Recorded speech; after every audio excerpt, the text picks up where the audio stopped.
पूर्णिया में 1 साल पहले उद्घाटन के बावजूद खिलाड़ियों को सिंथेटिक एथलेटिक ट्रैक की सुविधाएं नहीं मिल पा रही हैं। इस ट्रैक के निर्माण में 7.5 करोड़ रुपए खर्च किए गए थे। खेलो इंडिया योजना के तहत 11 मार्च 2024 को तत्कालीन केंद्रीय खेल मंत्री अनुराग ठाकुर ने वर्चुअल माध्यम से इसका उद्घाटन किया था।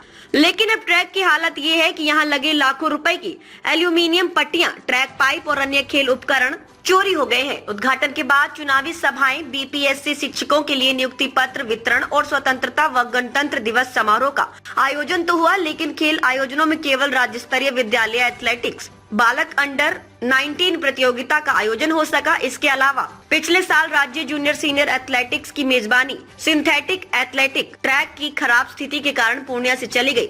इस प्रतियोगिता का आयोजन पटना में किया गया। एथलेटिक्स खिलाड़ी समीर सिंह ने बताया कि 200 एथलीटों और रनर्स ने मिलकर 20,000 रुपए चंदा इकट्ठा किया और रंगभूमि मैदान पर एक आर्टिफिशियल रनिंग ट्रैक का निर्माण कराया है। हालांकि यह सिंथेटिक ट्रैक की सुविधा नहीं दे सकता। इससे पहले खिलाड़ी मिट्टी के मैदान में अभ्यास करते थे, जो चोटों का कारण बनता था।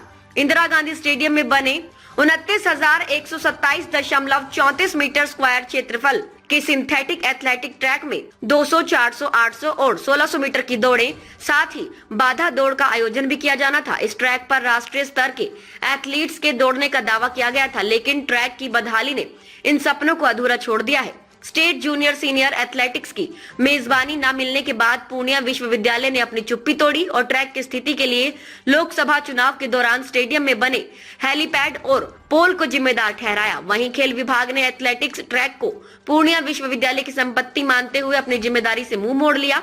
सिंथेटिक ट्रैक की स्थिति मानकों के अनुसार नहीं पाई गई, जिससे यहाँ खेल आयोजनों की संभावनाएं धूमिल हो गई हैं। पूरी वीडियो देखने के लिए आपका धन्यवाद। अगर आप इस वीडियो को फेसबुक पर देख रहे हैं तो कृपया हमारे पेज को फॉलो करें, और यदि आप यूट्यूब पर देख रहे हैं तो कृपया हमारे चैनल को सब्सक्राइब करें। आप अपने दोस्तों में या फिर फेसबुक और व्हाट्सएप ग्रुपों में महत्वपूर्ण खबर यानी अफवाहों से दूर सटीक और सही जानकारी वाली इस खबर को साझा करना ना भूलें, ताकि वे भी सटीक और विश्वसनीय खबरों से अपडेट रह सकें।